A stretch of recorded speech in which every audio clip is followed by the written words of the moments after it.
Bom dia, queridos! Sejam todos bem-vindos ao canal da Igreja Presbiteriana Moriá. Você e sua família estão no lugar certo. Nós estamos numa sequência de bate-papos muito legais com a temática de vida em comunidade. Nós estamos conversando na prática como uma comunidade pode ser viva e expandir o reino de Deus com o chamado que Deus tem para cada pessoa e para como um grupo como um todo. Nós hoje vamos receber um convidado especial. Vou deixar que a Daila passe a palavra para ele. Está conosco na nossa bancada virtual a Larissa, da nossa comunidade, e a Daila, que é a nossa coordenadora do Instituto Bíblico, e ela é quem faz as nossas programações de manhã aqui virtualmente. Bom dia, Daila, tudo bem? Bom dia, Davi, tudo bem? Bom dia para você que está assistindo aí na sua casa. Não sei que dia da semana você tá. Também não sei se é bom dia, boa tarde, boa noite. Então, um bom momento aí para você que está assistindo. É um prazer muito grande ter você aqui com a gente, seguindo nossa sequência de estudos, de aprendizado com várias pessoas. O tema que a gente vai falar hoje é sobre acolhimento. É uma palavra muito legal porque faz parte do lema da Igreja Moriá, da nossa igreja, que é uma igreja que acolhe pessoas. Mas hoje eu convidei o pastor Oswaldo aqui para a gente expandir um pouco mais esse sentido de acolhimento. O pastor Oswaldo tem muito para ensinar para a gente sobre isso. Então, eu vou pedir para ele se apresentar, contar um pouco da história dele, do chamado dele, como ele tem trabalhado esse assunto, digamos assim, de diversidade na vida dele. Pastor, um bom dia. Muito obrigada por estar aqui com a gente. Eu que agradeço, bom dia a todos, a paz de Jesus, que privilégio estar aqui compartilhando com vocês. Já é um acolhimento que vocês estão fazendo comigo. Eu estou aqui em Americana, sou pastor da comunidade da família apenas há 1 ano e meio aqui em Americana, mas sou daqui do lado, de Campinas, depois de muitas andanças, a gente volta para a terrinha e volta para servir, né? Volta para servir. Daila, eu diria assim, e oi Larissa, faltou falar oi para Larissa, para o Davi, eu diria assim, eu vim a Cristo no meio do meu colegial técnico, 17 para 18 anos, eu venho de uma família não cristã, e eu me converto, o Senhor me leva a conhecê-lo, quando no colégio nós tínhamos ali um trabalho interdenominacional, dirigido pela Aliança Bíblica Secundarista, ligada à ABU, era um trabalho interdenominacional, um trabalho para-eclesiástico, onde ele fundamentava a evangelização, mas conforme eu fui conhecendo a Cristo e os meus irmãos de fé, eu passei a perceber o caldeirão teológico que o nosso grupo era, né? Então, eu aprendi o valor da riqueza comunitária de uma maneira muito especial. Isso me levou a, antes de tudo, ter uma veia evangelística muito grande. Então, antes mesmo que eu fosse membro de uma igreja cristã, lá em Campinas, eu já estava levando gente a Jesus. Então, eu aprendi a ter uma visão muito rica sobre pessoas, indivíduos.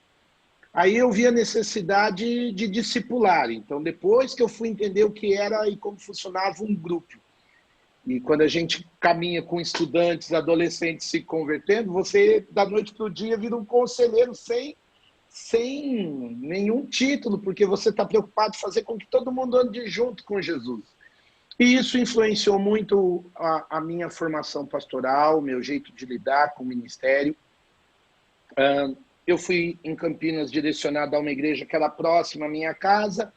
Depois eu fui para o seminário teológico dessa igreja, fui descobrindo o meu conhecimento teológico, foi me levando a questões que me distanciaram desta igreja. Então, quando eu quis fazer parte da igreja presbiteriana e fazer a formação teológica, eu tinha que esperar um período em função de algumas diretrizes do presbitério, eu não tinha o tempo de igreja para poder ir para o seminário, então eu fui para a faculdade de psicologia.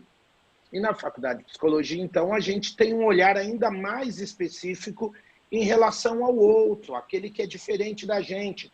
Eu me lembro do privilégio de ter estudado, por exemplo, psicologia do deficiente, tanto do deficiente físico, mental, auditivo, visual. Então, a gente aprende muito com esse olhar ao diferente. Eu tive o privilégio de ser evangelista presbiteriano por 10 anos, Depois eu fui pastor batista por 10 anos, numa igreja batista reformada. E há 5 anos eu estou ligado a igrejas independentes. Então, durante toda essa minha jornada espiritual, eu tenho tido o privilégio de desenvolver um ministério multirrelacional, onde eu trabalhei muitos anos com jovens, muitos anos com adolescentes, e se tem alguém que nos ensina a tirar o olho da gente mesmo, é adolescente.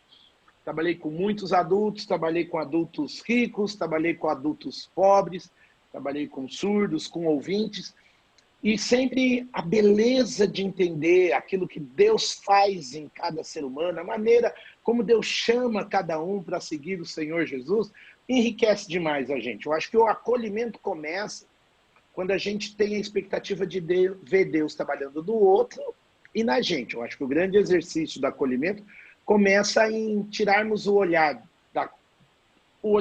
de apenas em quem somos, mas o olhar para aquilo que Deus está fazendo. Pastor, como é que você definiria uma igreja que acolhe? Talvez você possa trabalhar essa definição com a gente, falando primeiro o que não é uma igreja que acolhe. Que às vezes a gente tem umas pressuposições, né, de que é desse jeito. Como é que você definiria?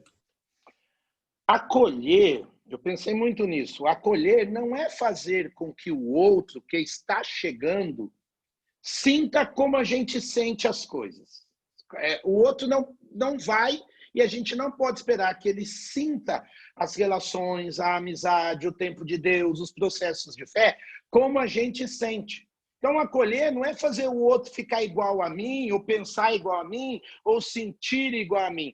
Mas o acolhimento começa quando eu valorizo o outro como o outro é. Por isso eu vou acolher quando eu reconheço algo de bom que está no outro, ou algo de bom que a relação com o outro me traz. E acolher acaba sendo difícil porque pede da gente um olhar cuidadoso para aquele que é diferente, para aquele que é fora da nossa tribo, aquele que fala numa altura de voz que eu não falo. Este olhar, quando a gente tem esse olhar para os de dentro da fé, para os de dentro da comunhão, para os de dentro da nossa igreja, aí não é acolhimento, aí é amor. Fraternidade, uma igreja amorosa é aquela que entre si já se dá bem. Agora, então, quando entra o acolhimento? Quando entra o diferente. Que aí você vai ter que fazer um desdobramento da sua cultura, do seu jeito. Uma igreja fechada em si mesma, ela não é acolhedora. Não é acolhimento querer que o outro se sinta tão bem por ver que a gente é legal. Porque às vezes a gente acha assim, se eu mostrar para o outro que a gente é legal, ele vai se sentir acolhido. Não, o meu legal para o outro pode ser estranho. Então eu não sou acolhedor quando eu tento passar uma imagem que de fato, ainda que seja uma imagem do que eu acho legal, eu não tenha nada a ver com ele. Então eu começo a acolher quando eu tenho uma cultura que respeita o outro e eu estou no mesmo barco da vida com o outro, mesmo o outro não sendo crente, né? Então a gente começa a acolher quando a gente aprende a viver com o próximo os mesmos dramas e os mesmos desafios da nossa comunidade. Nossa igreja, independente da igreja cristã que for, ela não pode querer ser tão angelical que ela não vive nesse mundo. Sexta-feira passada, eu fui fazer o funeral de um rapaz que não era da nossa igreja. Eu até hoje nunca fui no bairro do Zanaga. O rapaz que faleceu é irmão de um membro da nossa igreja. E quando eu cheguei no funeral, era uma juventude muito bonita, muito legal, um pessoal que trabalhava junto, vivia junto. Eu lembro que eu tive que gastar pelo menos uns 25 minutos tentando entender o que era legal para o pessoal daquele bairro, daquele trabalho, daquela escola, antes de eu abrir minha boca, né? Porque senão eu não ia chorar com os que choram. Eu ia estar tão no meu mundo, um pai de adolescente que já está envelhecendo, eu não ia conseguir encantar aquela galera que estava ali mesmo num funeral, eu não ia enriquecer a nossa relação. Então, eu acho que acolhimento começa na nossa igreja quando a gente tem este olhar para o outro, a partir de quem o outro é, no sentimento que o outro tem, sem fazer juízo, o que é um exercício radical. Concordam comigo? Sim. Você tem algum exemplo para contar? Você falou do funeral, mas foi um evento seu? Algum exemplo assim de igreja, alguma igreja que você passou, que fez esse exercício de acolher o diferente? Sim, sim. Quando nós estávamos na igreja em São Paulo, foi muito interessante, porque nós tínhamos mudado para um terreno que era um bairro de classe média altíssima de São Paulo, ali na região da Granja Viana. Então, nossa igreja comprou um terreno num lugar muito privilegiado. Nós tínhamos todo um projeto, uma mudança de horário de culto, um estilo visual. Nós estudamos muito para mudar para essa região da Granja Viana. Nossa igreja tinha saído da divisa entre Osasco e São Paulo. Aí nós tínhamos conseguido um espaço do lado do Portão 2 da USP, na Avenida Corifeu de Azevedo Marques, mas a gente só conseguiu comprar um terreno perto da Granja Viana, um pessoal que vive em condomínio fechado. A nossa dinâmica como igreja exigia de nós um exercício diferente para lidar com o lugar onde nós, como igreja, nós estávamos levando na época 1.500 pessoas. E depois de alguns meses que nós estávamos lá, e isso porque a gente estudou a mudança, a gente descobriu que alguns quilômetros para baixo do lugar onde nós estávamos plantando a igreja, o nosso segundo campus, havia uma invasão de moradores. Então, nós tínhamos preparado toda a nossa cultura, toda a nossa arte, todo o nosso visual para lidar com o público de classe social AA, e nós estávamos sendo ali empurrados por Deus para acolher um grupo de pessoas de classe C e D. Porque quando nós fizemos um grande momento do Ministério Infantil, vieram crianças dos condomínios de classe A, mas aí que a gente descobriu, porque começaram a vir também, porque a gente saiu espalhando cartazes, isso e aquilo, crianças que moravam na invasão. E foi muito legal como o nosso Ministério Infantil teve um jogo de cintura muito rico, muito especial. Aí nós tínhamos um Ministério Social da igreja que ele estava praticamente que parado, olhando apenas para dentro da igreja. E nossa igreja quase não tinha pessoas necessitadas daquele apoio do serviço social. Mas aí com a realidade, né? Então nós estávamos meses antes discutindo a questão de doação de sangue para os hospitais da região, que era a nossa forma de fazer a nossa incursão nas famílias do nosso bairro, mas dali 3 meses nós já estávamos tendo que fazer uma campanha para material escolar para criar uma ponte com as famílias da invasão que ficavam perto da igreja. E para nossa surpresa, muitas famílias de classe social alta, que queriam ajudar, mas nem sabiam como, daí lá, começaram a fazer da igreja a ponte para fazer um investimento de voluntariado, de benefício social. Então, assim, sem querer, sem a gente planejar, estava na agenda do Eterno, não na nossa, a nossa igreja funcionar como ponte de 2 grupos que, se a igreja não tivesse ali, nunca se falariam. E se a igreja também não tivesse disposta a lavar uns pés, ela estava se preparando para lavar outro tipo de pé, e agora lavando outro, a gente nunca experimentaria essa riqueza de fazer essa ponte. Tivemos que mexer, como equipe pastoral, tivemos que conversar. Eu me lembro de um dia que eu preguei sobre Oséias, e aquela coisa da esposa do profeta ter se prostituído e os filhos não serem filhos dela, do pai, né? E eu me lembro que nós acolhemos mulheres que tinham 3, 4 crianças de pais diferentes. Então, até na hora de pregar, o ensino teve que tomar esse cuidado, esse zelo. Não como se fosse uma realidade distante lá do velho Israel. Era uma realidade do novo Israel ali, na nossa igreja. Coisas que outrora para a gente era assim, né? Moralmente dizendo, é errado, mas emocionalmente era uma barreira para a gente enfrentar.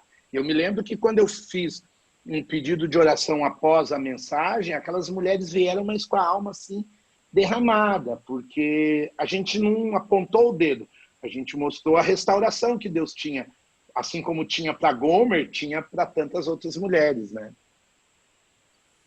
O senhor falou que ser legal não basta, e não basta mesmo, porque os de fora tendem a enxergar a igreja como chata. Então, como que a gente pode passar para as pessoas que não estão dentro da igreja a imagem que vai além do ser legal, que é a imagem de acolhimento mesmo? Larissa, eu digo assim, a gente tem a melhor mensagem do mundo, a gente tem a mensagem mais profunda do mundo, a gente tem a mensagem mais séria que o ser humano precisa ouvir, e a gente começa a pecar na transmissão dessa mensagem para o de fora, na nossa falta de criatividade.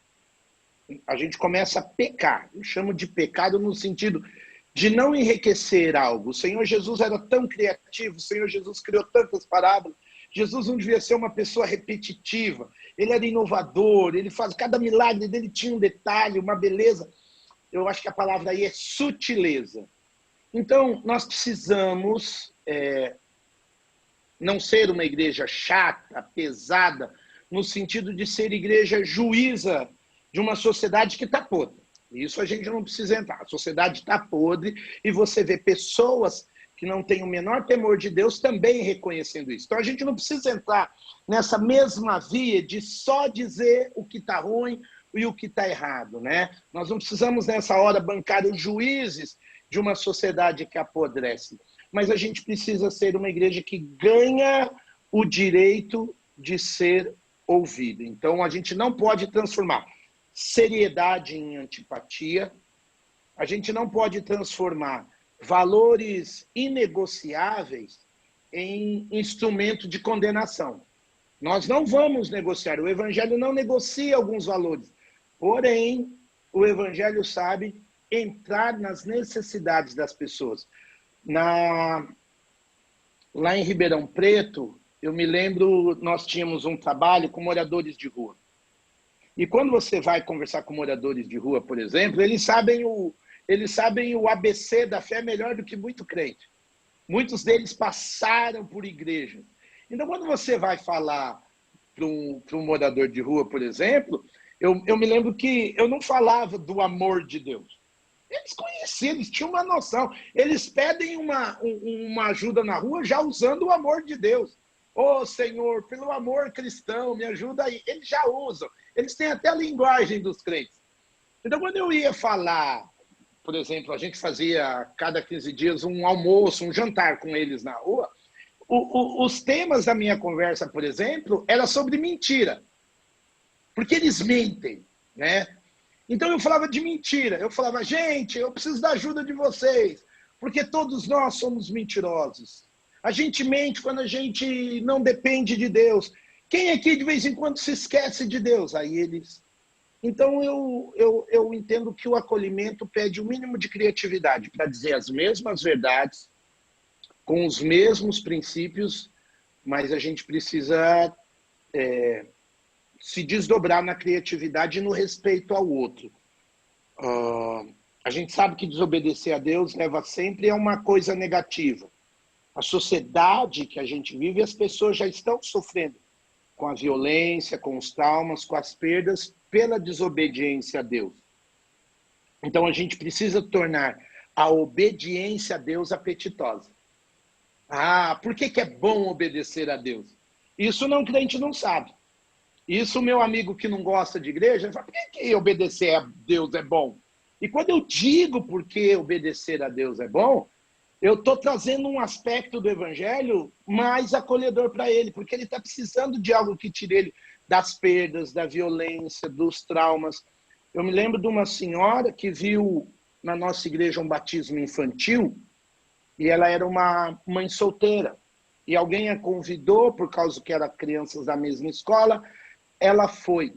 E quando ela viu aquele quadro de bênçãos que a gente apresenta quando se batiza uma criança, quando ela viu aquela unidade da igreja amando aquela criança, aquela senhora disse, no fim do culto, para os amigos, olha, eu quero batizar meu bebê, como é que eu faço? Para quem que eu levo ele para batizar?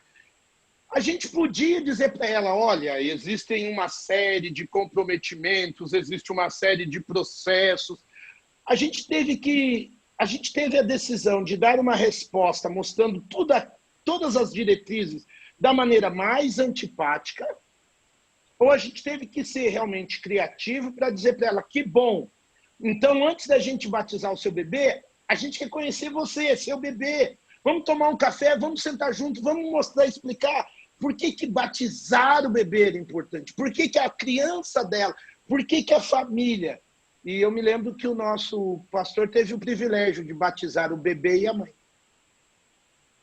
Então, a gente podia, ela era uma mãe solteira, não era casada, a gente podia apontar todos os dedos possíveis do porquê que a gente não ia batizar o bebê dela, uma visitante. Mas a gente fez o caminho mais longo, mais criativo, esforçadamente mais simpático. Não é fácil, não é simples, mas é um risco que vale a pena correr. Penso eu. Penso eu. Pastor, nas suas andanças por aí, você e sua família já se sentiram desprezados, desvalorizados dentro de um ambiente cristão? Como é que você reagiu a isso? Como é que você transmitiu à sua filha que... Não sei, sabe? Como é que você vai explicar isso que aconteceu na onde não deveria acontecer com pessoas que até então eram a nossa família, né? Vamos dizer assim. Deixa eu ver, deixa eu achar uma aqui. Que o que eu tenho vai ficar difícil. Vamos ver se eu consigo mostrar. Qualquer coisa, a Daila depois faz uma edição. Essa aqui é minha esposa. Deixa eu ver se dá para ver. Aqui é minha esposa e minha filha. Então, eu costumo dizer, Davi, que eu já sofri não acolhimento solteiro, casado, e por que não dizer também depois como pai. Por ser negro, a primeira igreja que eu conheci na minha vida era uma igreja mais carismática, por assim dizer, um carismático clássico, nada neopentecostal. Quando eu fui para a igreja reformada, porque eu estava abraçando a doutrina reformada, calvinista, eu fui com um jeito bem brasileiro, porque era assim que eu evangelizava, era assim que eu tinha aprendido na BU. E aí eu caí numa igreja, por causa de outros amigos, irmãos que muito me abençoavam, mas eu fui para uma igreja extremamente ortodoxa. Não era ortodoxa, era extremamente ortodoxa. E aí eu percebi até mesmo uma dificuldade racial, econômica, porque chegou eu e um grupo de 6, 8 estudantes, quase tudo novo na fé, quase tudo moreno. A gente saía de um lado da cidade que não era aquele lado mais simpático, não. Ia para um bairro de classe média. Mas eu vi a dificuldade que as pessoas tiveram. Você tinha pessoas extremamente dedicadas e se desdobrando para nos acolher. E nós fomos muito porque conhecemos o pastor da igreja, que era um mestre na palavra, e aquilo nos arrebanhou. Mas eu vou dizer, tá? Perdoa aí, depois para que vocês falam, redito. Mas teve presbíteros que olhou para a gente de tipo assim, que vocês estão perdidos aqui. E era igreja presbiteriana, não era? Era igreja presbiteriana. Era igreja presbiteriana, eu vou poupar o bairro, tá? Só deixar anotado isso aí, é bom. Era igreja presbiteriana, do presbitério de Campinas, da minha cidade. E esses irmãos travaram. Porque chega um grupo que ninguém batia palma, ninguém avisou pra gente na época que não podia bater palma. E dali a pouco o meu banco e o banco de trás toca uma música alegre que a gente conhecia do nosso grupo de comunhão e de discipulado. Né? E se só bater palma não estava bom, era bater palma e swingar. Ah, bicho, acabou o culto, eu fui embora. E aí eu chamei o pastor, falei, pastor, vamos embora. Como é que ele falou? Tem uma reunião. Reunião, porque depois eu falo. E aí eu vi que o pastor ficou constrangido por nossa causa. Muito tempo depois, eu tô noivo da minha esposa, eu negro, ela branca. Quando essa igreja nos conheceu noivos. No meio do noivado, nós tivemos uma série de dificuldades, até familiares. Nós, por um período, rompemos o noivado. Ela era de outra cidade, eu era da cidade que nós estávamos congregando, também numa igreja presbiteriana. E qual não foi o meu susto quando o querido pastor da igreja, que é um queridão meu coração, ele vem conversar comigo, transmitindo a preocupação do presbitério, porque agora eu estava solteiro. E eu solteiro, já me formando em psicologia, alguns pais de moças da nossa igreja que faziam parte do presbitério estavam preocupados, porque eu tinha muita influência na juventude, tinha muita amizade com os rapazes, mas principalmente com as moças. Então, me acolher agora solteiro podia correr o risco de eu ter que ser acolhido em suas famílias.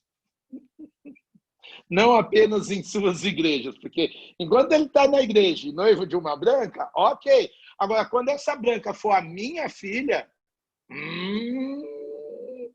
E o pastor conversou isso comigo, Davi, é muito engraçado para mim hoje lembrar disso. Quando o pastor conversou isso comigo, eu fiquei sem saber o que fazer. Eu devolvi para ele, pastor, ok, mas o que o senhor quer que eu faça? O senhor quer que eu mude de igreja? O senhor quer que eu volte o noivado com a moça que não quer noivar? O que nós fazemos? Eu não sabia o que fazer. E quando nós fomos, muitos anos depois, já de casado, já com a Heloíse, minha filha, quando nós saímos de São Paulo, ela já tinha ali por volta... Foi desesperado para sua noiva? Ó, a gente tem que voltar agora, é isso? Não, já que você quer fofocar, vamos lá. Não, eu fiquei ainda mais, eu acho que um ano e meio. Nós nos separamos durante um período de um ano e meio no noivado. E nesse período eu não namorei ninguém. Eu estava, graças a Deus, bem concentrado nas questões de terminar a psicologia.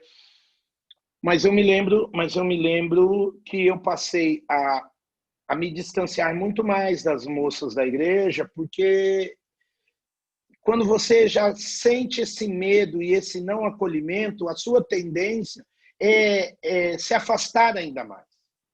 Por isso que eu digo que o acolhimento é importante, porque se a pessoa sente, ela percebe que ela não é acolhida, seja isso na igreja, na família, no trabalho, em qualquer ambiente, na clínica psicológica, quando o terapeuta não recebe bem o seu cliente, independente da neurose que ele tem, se ele se chocar demais.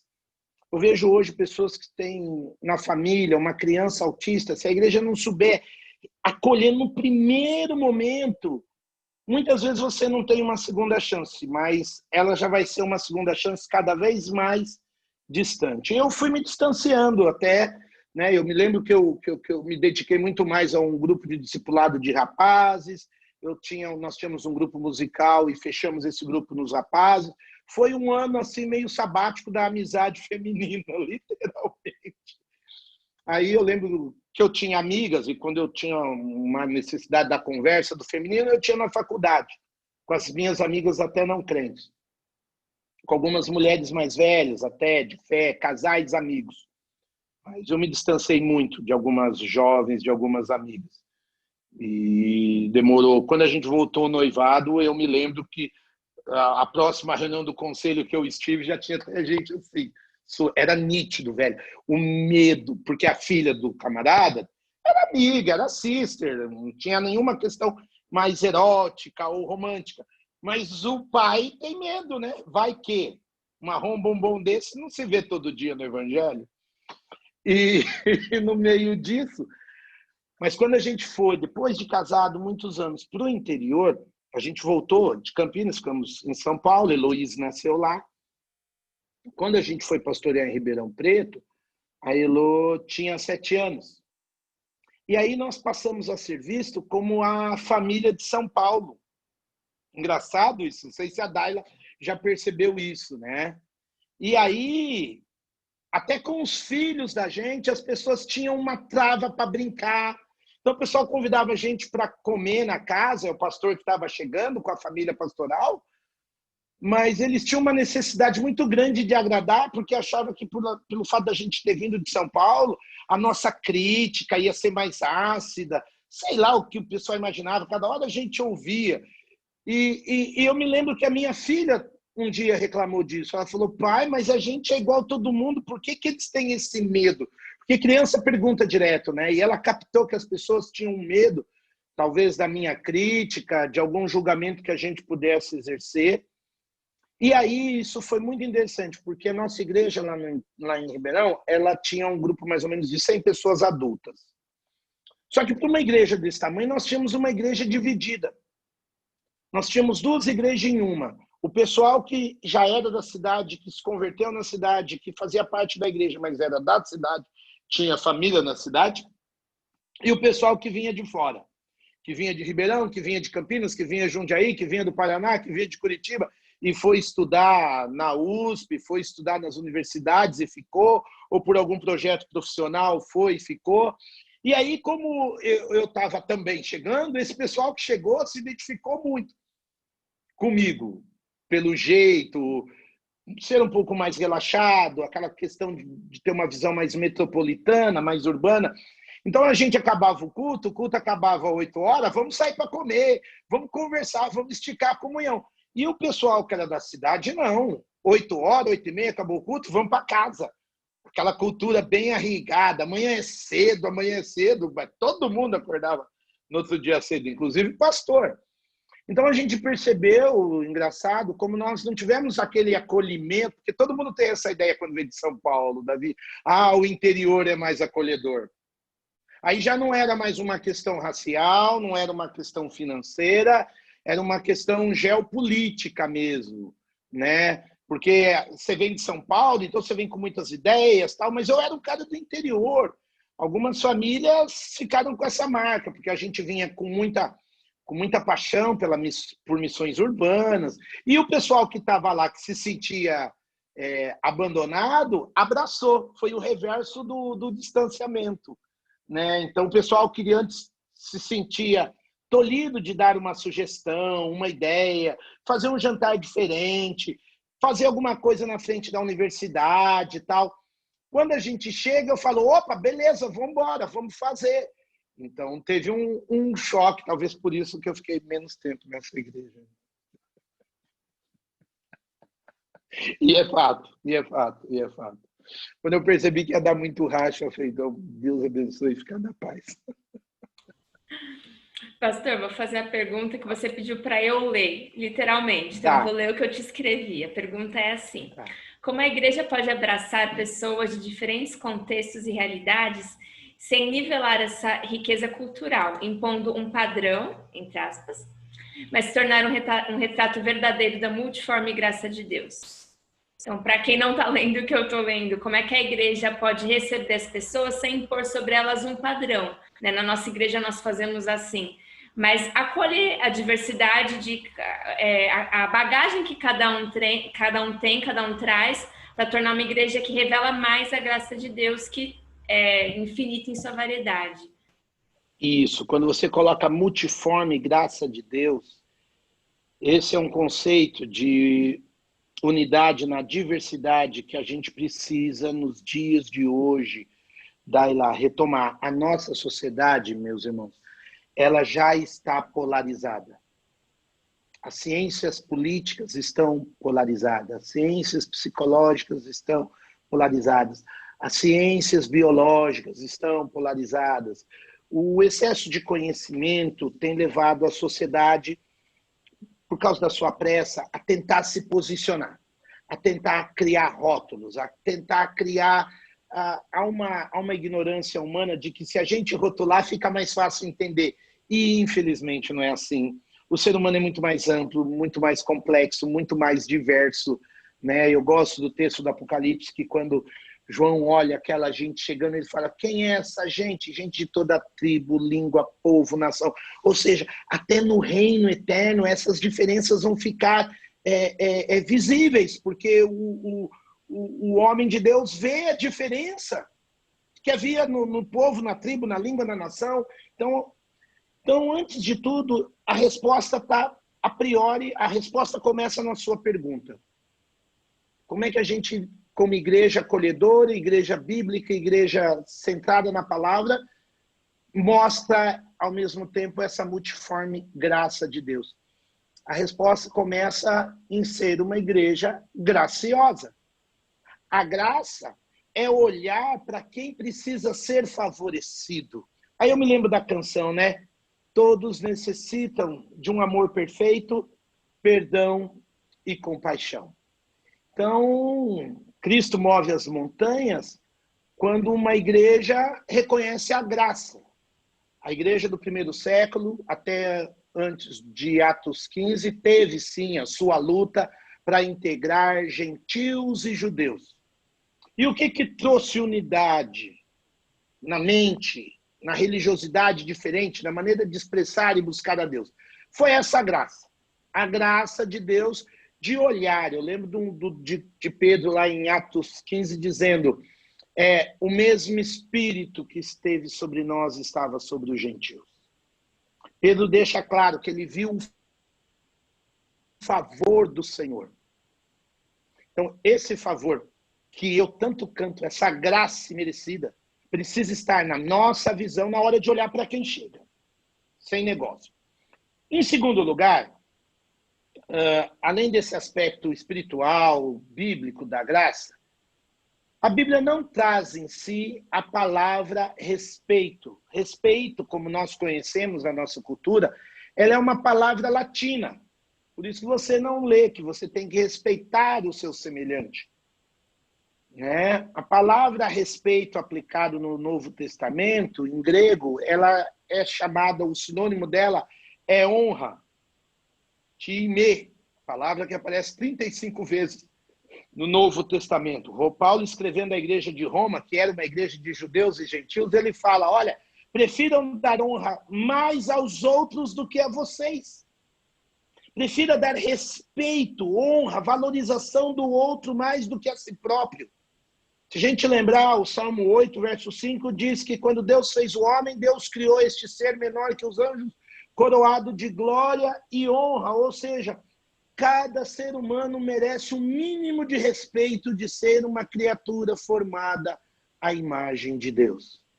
Se a gente, como igreja, resgata esse mínimo de respeito ao ser humano, a potencialidade da gente ser uma igreja graciosa e acolhedora é absurda.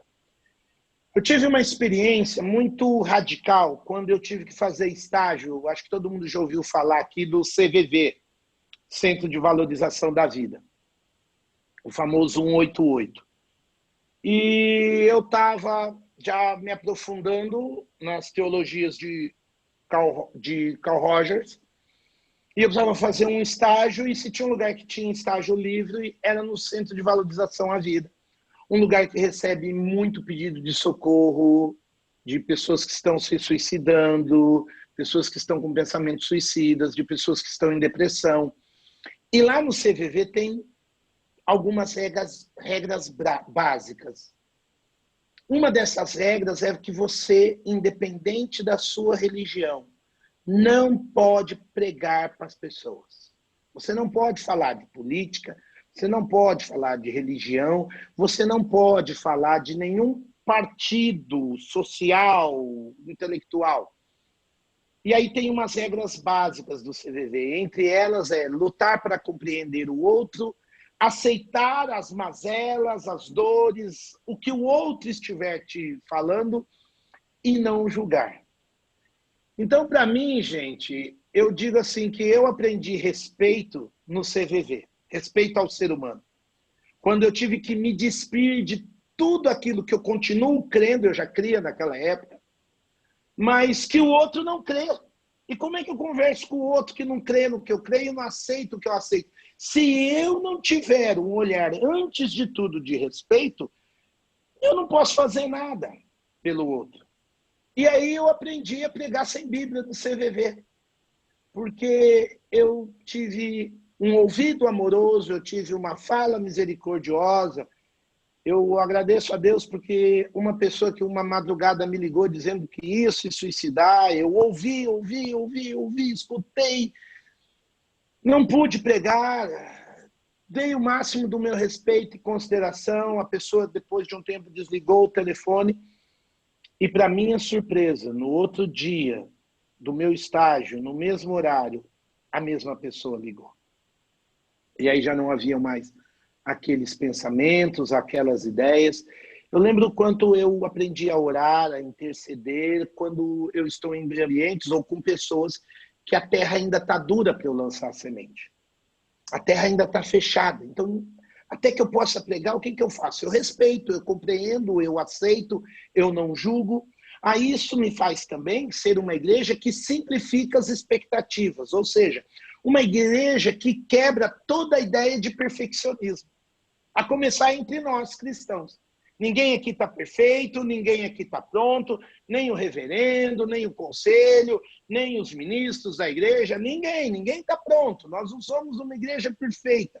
E aí a gente vai se relacionar com as pessoas também, não esperando delas a maturidade espiritual que a gente conquistou, não esperando das pessoas essas vitórias que a gente teve na vida espiritual, porque às vezes a gente pega as nossas medalhas, as nossas vitórias, as nossas disciplinas espirituais, os nossos princípios, que a gente, em Cristo e pelo Espírito, conquistou, mas a gente quer que o outro já tenha quando o outro chegou faz 2 semanas, 6 meses, 2 anos. Eu não posso entrar numa relação de acolhimento esperando que o outro responda com a mesma maturidade que o pastor Davi tem, com a mesma maturidade que a Daila tem. Levou tempo para algumas doutrinas cristãs se firmarem no seio da igreja. E às vezes a gente já espera que o outro que está aqui há 3, 4, 5 anos já saiba tudo, viva tudo. Então, por outro lado, quando quem chega reconhece um grupo de cristãos que respeitam uns aos outros nos seus processos e no seu tempo de vida espiritual, que são compreensivos e graciosos entre si na busca espiritual, na luta com a própria carne, no compromisso das disciplinas espirituais, a gente então vai formando uma cultura graciosa, uma cultura de acolhimento. E aí essa cultura, por si mesmo, ganha quem está chegando. A gente sai daquela cultura de só escrever isso na placa, né? Só ser um slogan. Algumas igrejas americanas começaram a fazer plaquinhas e botar o povo para fora.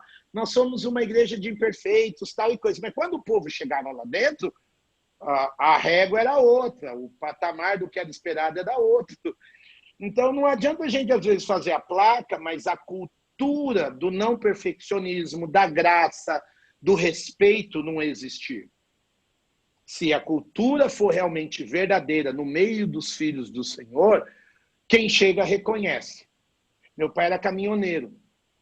Meu pai era averso ao evangelho. Mas havia alguns amigos cristãos que meu pai tinha o prazer de visitar, amigos da nossa família.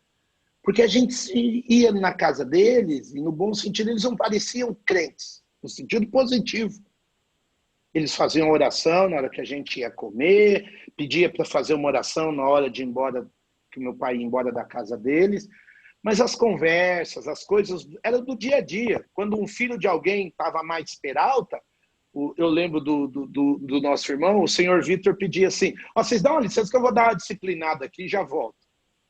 Não é que ele fazia aquele escândalo, não, ele sabia que o filho dele tinha atravessado ali. Mas nem por isso ele ia falar, meu filho... Não fazia nem drama, mas também ele não fingia que não via que o moleque não merecia um puxão de orelha. Isso é cultura graciosa. Eu me lembro de estar num culto de uma disciplina, de um ministro de louvor, numa igreja presbiteriana aqui da região, e eu estava do lado de um irmão muito mais velho de fé e de uma visitante. E o irmão foi à frente, pediu perdão pelos seus pecados, confessou. A igreja entrou num chororô danado, porque era um irmão querido. O pastor deu umas palavras duras, pesadas, e falou, mas meu irmão, foi aqui que você caiu, é aqui que nós vamos orar para que Deus te levante, é a igreja que vai andar com você até que você seja restaurado e tal. Aí a igreja estava num chororô, aí a visitante virou para esse meu amigo mais velho e perguntou assim, essa igreja acontece sempre isso? É sempre assim? Aí o meu amigo, não sabendo responder, virou para você, quando precisa, de vez em quando tem. E eu me lembro, muito tempo depois, dessa senhora fazer parte da nossa igreja, mas ela entrou num culto de disciplina pública. Mas não de uma igreja que estava jogando um irmão para fora. Era de uma igreja que estava lutando, né? Eu lembro como se fosse hoje, nosso querido irmão pastor dizendo sobre não ser uma igreja acusadora. Então, essa igreja que eu pertenci anos, ela tinha essa cultura de acolhimento muito bem resolvida. Primeiro, internamente, e segundo, externamente. Então, quem chegava não era só uma questão de slogan, né? Era um projeto de espiritualidade, era um projeto de disciplina, era um projeto de maturidade espiritual, tanto a graça, quanto o respeito, quanto não ser um perfeccionismo doentio e religioso. Eu vejo que as gerações mais novas, pastor, têm uma aceitação à diversidade um pouco maior. Nós temos que tomar cuidado com essa liberdade. Eu faço faculdade, então todo tempo eu tenho que tomar cuidado com a liberdade que o mundo prega. Mas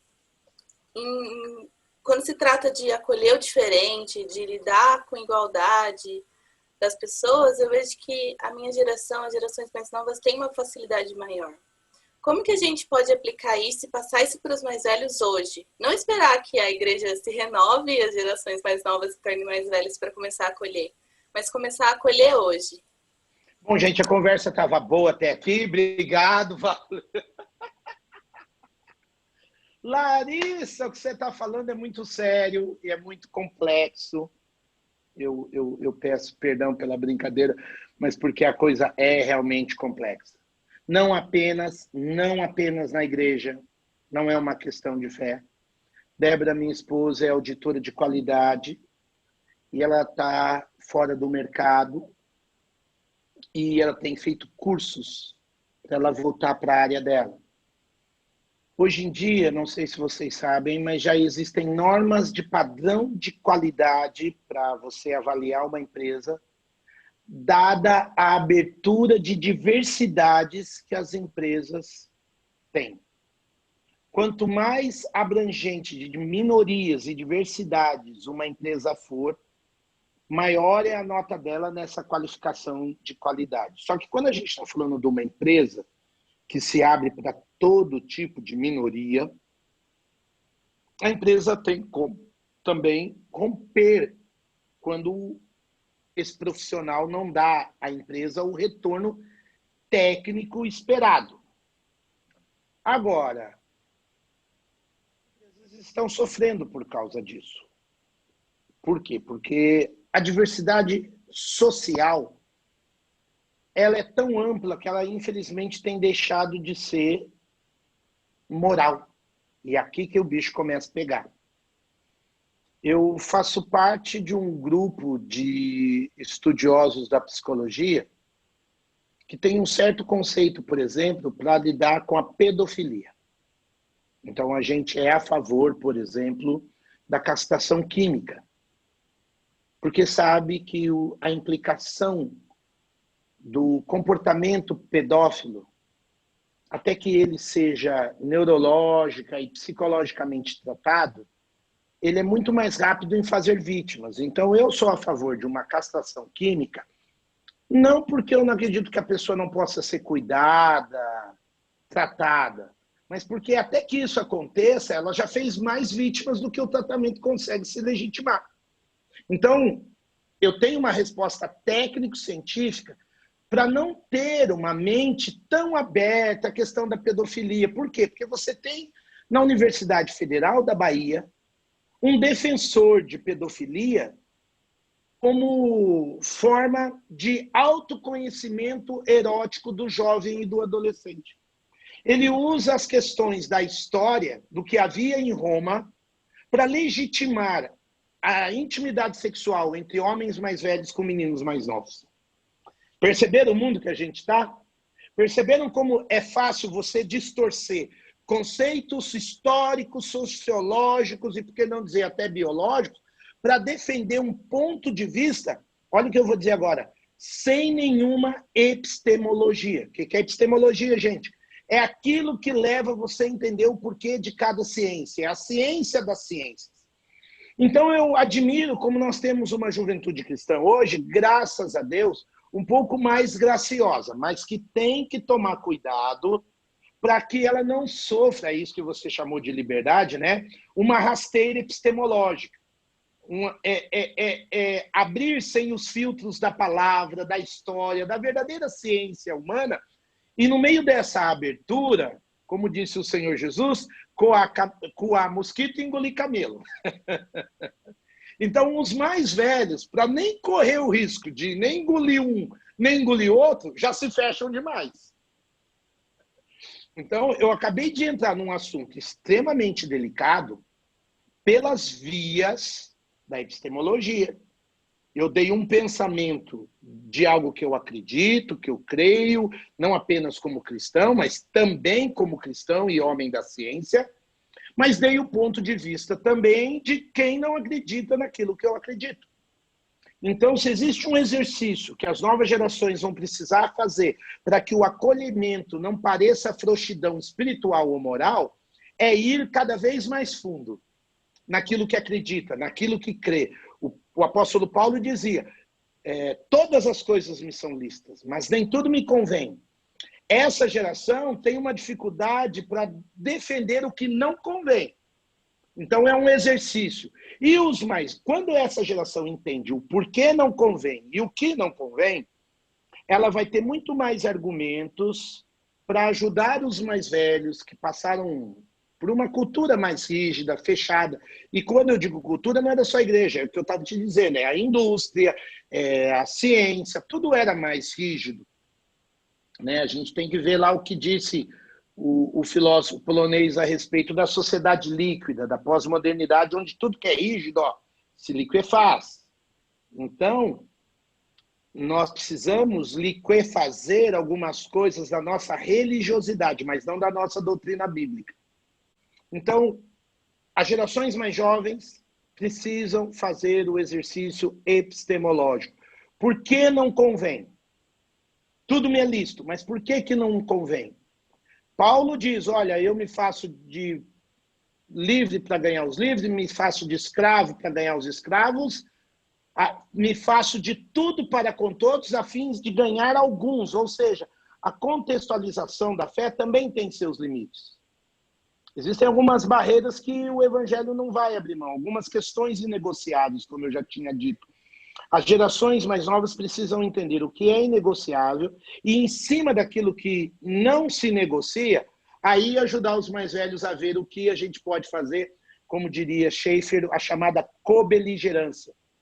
Eu me lembro de uma vez em São Paulo, que o nosso grupo de jovens se uniu a um grupo de espírita kardecistas para lutar contra o aborto. Aquele grupo não tinha nada a ver com a gente. E eu me preparei, eu era pastor de jovens. Ah, pastor, mas vocês vão andar com aquele grupo? Enquanto a gente tem essa luta, enquanto nós precisamos, né, católicos, protestantes, espíritas, falar contra o aborto, estamos juntos.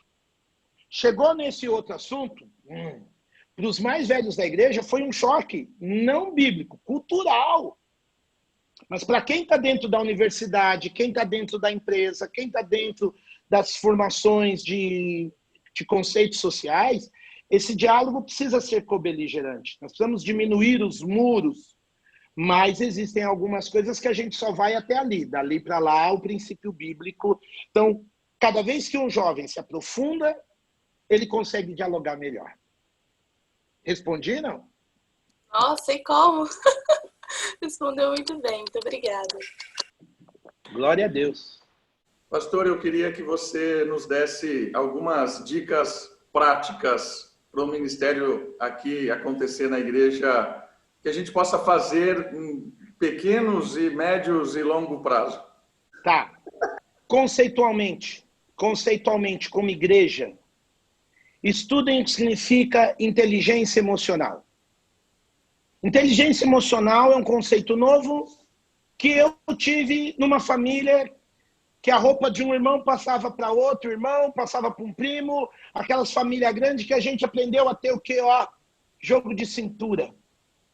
De repente, um primo ficar noivo de uma menina diferente, um irmão namorar uma moça diferente, a tia que é viúva casar com um homem diferente, e você tem que colocar na sua família e aprender a ter jogo de cintura, porque família é um laboratório para inteligência emocional. Jesus vira para Zaqueu e fala, quero comer na tua casa. Mas ele não fala isso para o moço rico. E os dois tinham paixão pela riqueza. Jesus disse uma coisa para um e uma coisa para outro. E resultados diferentes. Por quê? O mesmo Jesus soube como falar com um e com o outro. Porque Jesus aplicou inteligência emocional. Para estudar isso, eu quero te dar 2 dicas que eu anotei aqui rapidinho. Um exercício legal é vocês, enquanto igreja, poderem assistir 2 filmes e discutir. O primeiro está na Netflix, se chama Raça e Redenção. Alguém já assistiu? Raça e Redenção mostra uma mulher crente, uma crente daquelas negronas do sul dos Estados Unidos, que tem que trabalhar junto com o líder da Ku Klux Klan no interior dos Estados Unidos, porque tanto os negros como brancos precisam colocar as crianças na mesma escola. E aí você percebe, e você como igreja aprende, que seres humanos, independente da visão religiosa, política, racial e financeira, precisam aprender a lutar as lutas uns dos outros. Isso é a grande riqueza deste filme. Raça e Redenção. Segundo filme, chama-se Um Lindo Dia na Vizinhança. Alguém assistiu?